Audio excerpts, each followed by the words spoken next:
Hello, नमस्ते. कसे आहात सगळे? छान ना? मी पण एकदम मस्त आहे. आज आपण स्ट्रेस फ्री कसं राहायचं ह्याच्याबद्दल थोडंसं बोलूया. माहिती आहे का, काळजी स्ट्रेस असलं की आपण वयापेक्षा जास्त म्हातारे दिसतो आणि कुठल्याही कामात आपलं लक्ष लागत नाही. कुठलंही आपण काम केलेलं व्यवस्थित होत नाही. त्यामुळे आपण कधी स्ट्रेस लाईफ राहू नये. आपण स्ट्रेस फ्री लाईफ पाहिजे. त्यामुळे स्ट्रेसफुल लाईफ नको आहे आपल्याला. आपल्याला पाहिजे स्ट्रेस फ्री लाईफ. मग आपण पहिलं म्हणजे आपलं मन शांत ठेवायला शिकून घ्यायचं आहे. आपल्या मनात रोज कितीतरी विचार येत असतात बघा. कितीतरी विचार येत असतात, पण ते मनात सारखे घ्यायचे नाही. शांत राहायचं. आता तुम्ही म्हणाल ते मनात विचार घ्यायचं नाही म्हणजे काय करायचं मॅडम?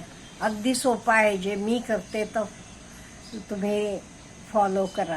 जे आपण काम करतो का नाही, आपला कम्प्लीट फोकस, कम्प्लीट कॉन्सन्ट्रेशन ते कामात लगवायचं. म्हणजे आपल्याला दुसरे कुठलेही विचार मनात येत नाही. फक्त कॉन्सन्ट्रेशन जे आपण करतो त्याच्यावर कॉन्सन्ट्रेशन करायचं. आणि दुसरं, लोक काही बोलत असतात, नेगेटिव्ह बोलत असतात.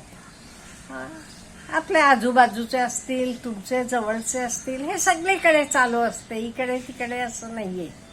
त्यामुळे त्या लोकांकडे बिलकुल लक्ष द्यायचं नाही.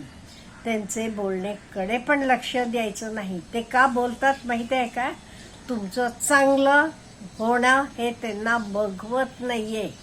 म्हणून तुम्ही काहीतरी डोक्याला टेन्शन घेऊन, स्ट्रेस घेऊन तुमचं काम सोडून द्यायला पाहिजे असं त्यांना वाटत असते. त्यामुळे बिलकुल त्यांचे बोलण्याकडे लक्ष द्यायचं नाही. जे काम आपण करतो त्याच्याकडे कम्प्लीट कॉन्सन्ट्रेशननं तर काम करायचं. आणि हे बघा, हे सगळं करत असताना काही गोष्टी घडत असतात.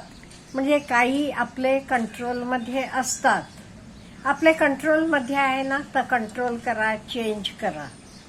काही आपले कंट्रोलमध्ये नाहीत, मग इग्नोर करा. आणि काही आपल्याला तर काही आपण बदल आणू शकत नाहीत.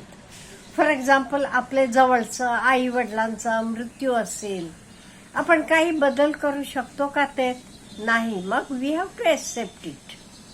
त्यामुळे शक्य असलं, आपले कंट्रोलमध्ये असलं, ते तर बदला. नाही, इग्नोर करा. आणि काही आपण त्यात काही बदल करू शकत नाही, ते एक्सेप्ट इट.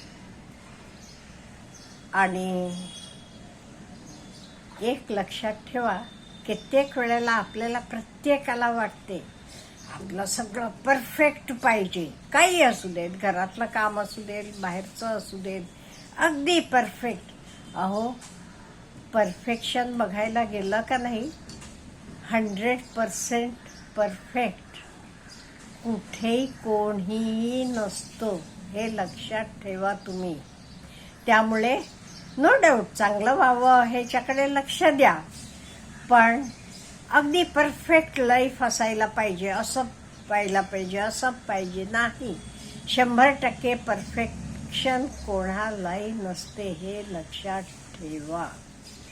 आणि घडून काय गेले, काल काय झालं, पूर्वी काय झालं, हे आपले पास्ट, भूतकाळाबद्दल विचार करत बसू नका.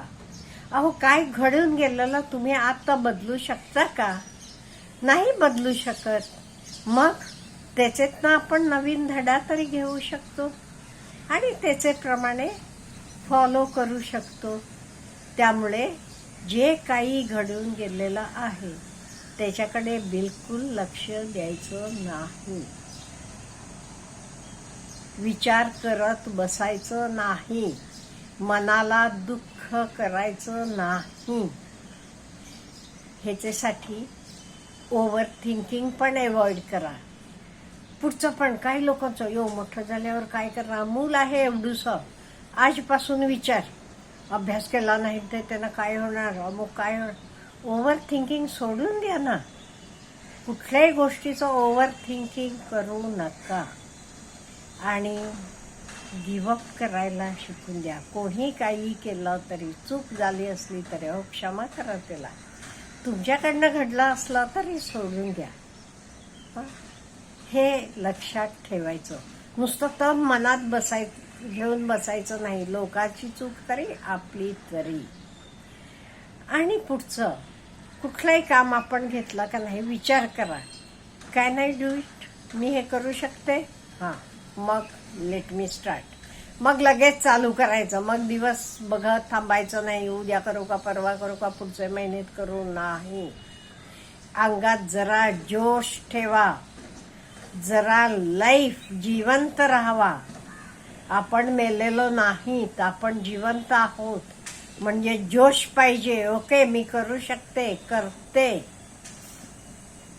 आणि हे सगळ्यासाठी का नाही, थोडा का नाही आपला वेळ आपण नेचर बरोबर, निसर्गाबरोबर घालवायला पाहिजे.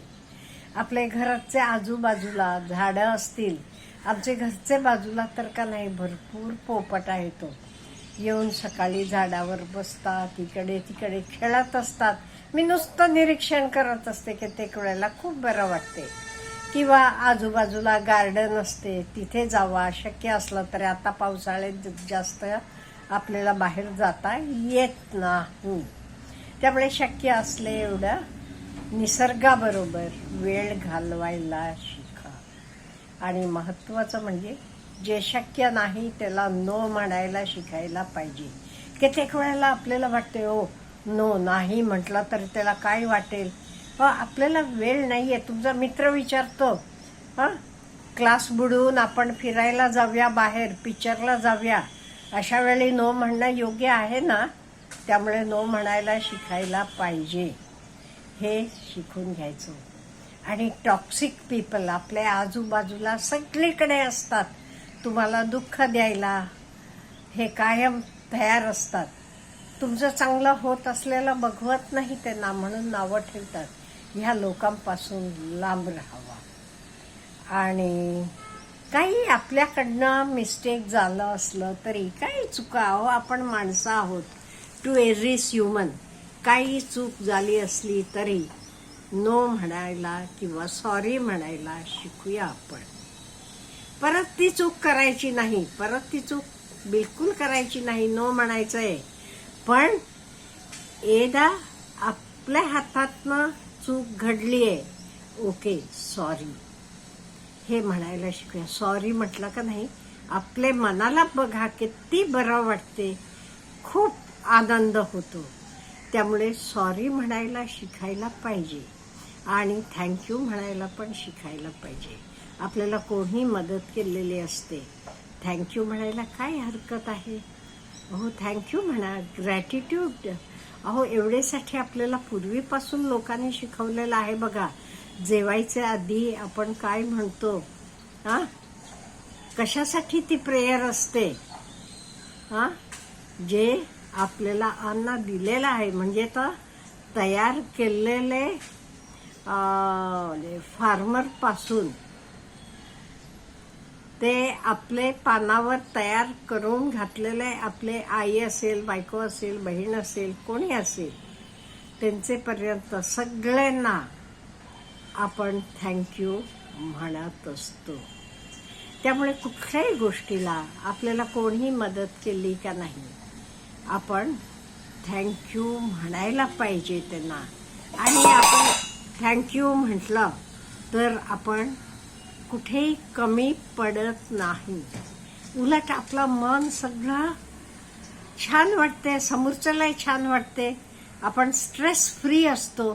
त्यामुळे आपण स्ट्रेसफुल राहायचं का स्ट्रेस फ्री राहायचं हे आपल्या हातात आहे. त्यामुळे आपण स्ट्रेस फ्री राहायला शिकूया. Have a good day.